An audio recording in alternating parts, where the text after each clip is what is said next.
Fala galera, hoje o troco do pão é pra gente jogar um pouquinho de The King of Fighters 2002 e retomar aquele assunto sobre a história da ciência com o meu amigo Felipe Santos. Tava passando aqui na padaria, passei pelo Flip, encontrei com ele lá, né? Aí não tem jeito, a gente tem que dar uma pausa pra bater aquele papo. Né, Felipe? E aí, fala aí, como é que tá? Beleza, aquele pãozinho só cabelo, né, mano? Só filé.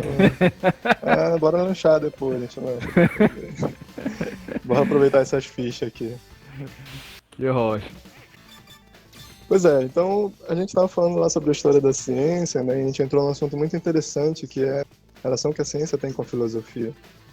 Então eu queria que tu falasse um pouquinho mais dessa relação, quais são as diferenças e tudo mais que a gente pode falar. Beleza. Pois é, voltando pra saga, né? No gancho que ficou do último episódio lá, a gente tava falando daquela questão da retomada, fiança, né? As pessoas lá da Europa Central tinham perdido, né? Durante a Idade Média. Perdido não, mas diminuído com certeza. O ambiente ali do Renascimento, aquela troca cultural, né? E a tomada de Constantinopla, né? Que na verdade o Império Bizantino, Constantinopla era a capital, ele era o Império Romano do Oriente, né?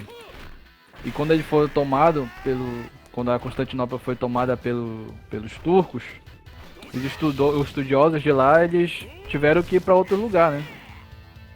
Então eles procuraram outro lugar para outros países para viver e tal, e eles levaram com eles o que eles estudavam lá no Império Romano do Oriente, que ao contrário da Europa Central não havia se perdido, né? Os estudos não haviam se perdido. Ao mesmo tempo também houve a reconquista do Califado de Córdoba, lá na atual Espanha, né? Que na verdade aquela parte ali ela não era cristã, ela era dominada pelos árabes, né? E da mesma forma também, lá naquele lugar, naquele califado, tinha uma concentração muito grande de estudos que os árabes preservaram, né? O momento ali do Renascimento foi um ambiente muito propício para a proliferação do que viria a ser a ciência moderna.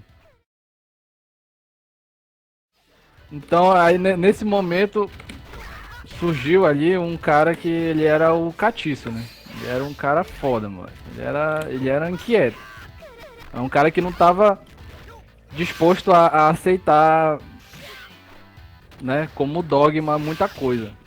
Principalmente concepções, digamos assim, seculares de conhecimentos sobre a natureza, né? Esse cara era o Galilei, né? Muito famoso. Galileu?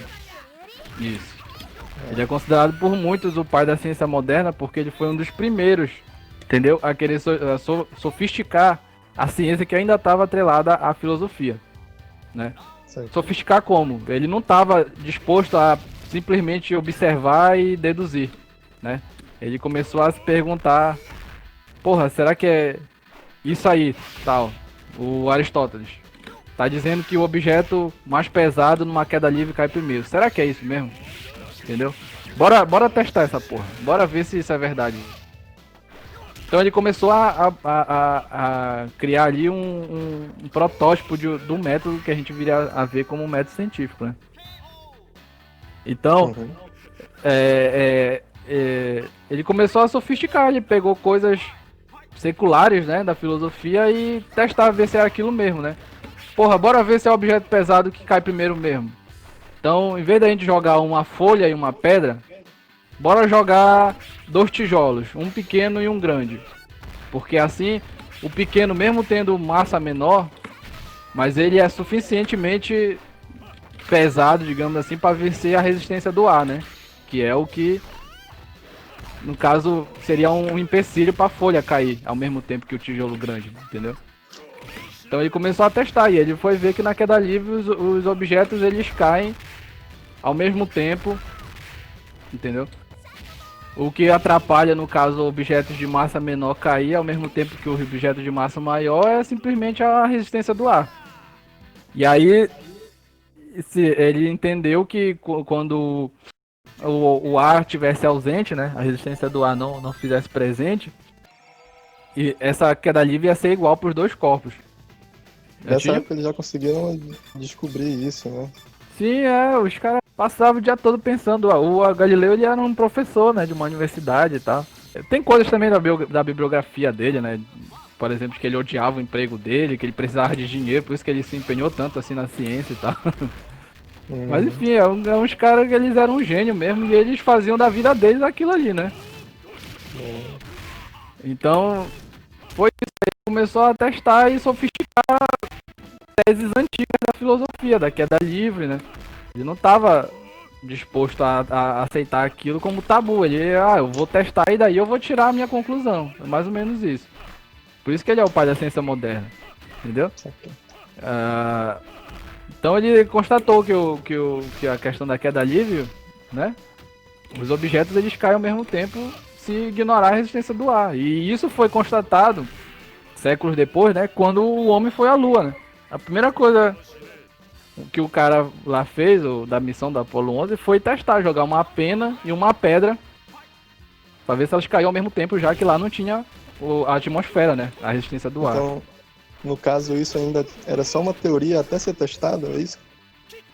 Não tinha como testar, na época do Galileu não tinha como testar o vácuo, né? Eles não conseguiam ainda reproduzir o vácuo. A evidência é quando ele jogou dois corpos, um pequeno e um grande, ou seja, um tijolo grande e um pequeno, sendo que o pequeno é suficientemente pesado para vencer a resistência do ar, entendeu? Porque até aquele momento, a concepção que se tinha é que o objeto mais pesado, independente de quanta massa o menor tem, o mais pesado sempre caía primeiro, mas não é verdade, entendeu? Então ele começou a fazer isso. E aí ele endoidou, né, moleque? Ele pegou, vamos ir além, não vamos parar por aqui não. Pega esse objeto aí que o pessoal usa pra guerra, a luneta, modifica ele, especializa ele, melhora ele e tal. Vamos começar a observar o universo, o cosmos aqui e tal, o espaço. E aí ele sofisticou a ideia, por exemplo, do geocentrismo, do heliocentrismo, né? Que o Nicolau Copérnico já tinha previsto a partir de cálculos, de deduções e tal. Ele já tinha previsto que o centro da galáxia não era a Terra, mas sim o Sol. E aí ele, com o auxílio do telescópio que ele especializou, ele começou dos planetas, dos astros e constatou realmente o centro do universo é o Sol. Ou do universo não, da galáxia é o Sol. E assim ele foi criando, foi sofisticando várias ideias, né? Por isso que ele é considerado o pai da ciência moderna, certo?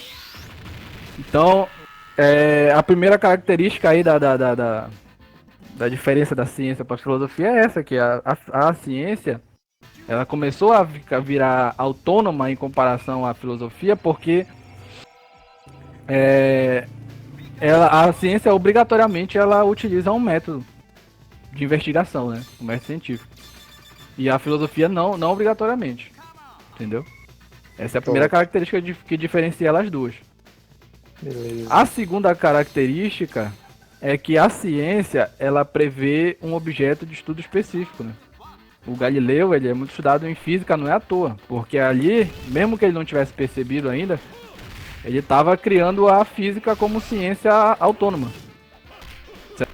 Até aquele momento eles entendiam que o que o Galileu fazia era uma filosofia natural, certo? Só que ele, como ele usou um método, começou a usar um protótipo de um método, então, na verdade, aquilo se tornou a ciência da natureza. Entendeu? Okay. Então, as ciências, ela tem objeto de estudo específico, né? A física estuda os fenômenos da natureza, a química estuda a matéria, a psicologia estuda a mentalidade humana, a sociologia estuda a sociedade, por aí vai. E a filosofia não, ela não tem objeto de estudo específico. A filosofia literalmente é mau conhecimento, como a etimologia da palavra diz, né? Você ama o conhecimento, então você estuda de tudo. Por isso que muitos dos filósofos mais clássicos que a gente estuda, tem um pé no direito, um pé na política, um pé na física, um pé na química, né? O Arquimedes, o Pitágoras, então eles tinham um pé em tudo. O Platão então nem se diz, né? O Platão foi um dos primeiros a fazer um protótipo de sociologia aí lá na filosofia ainda.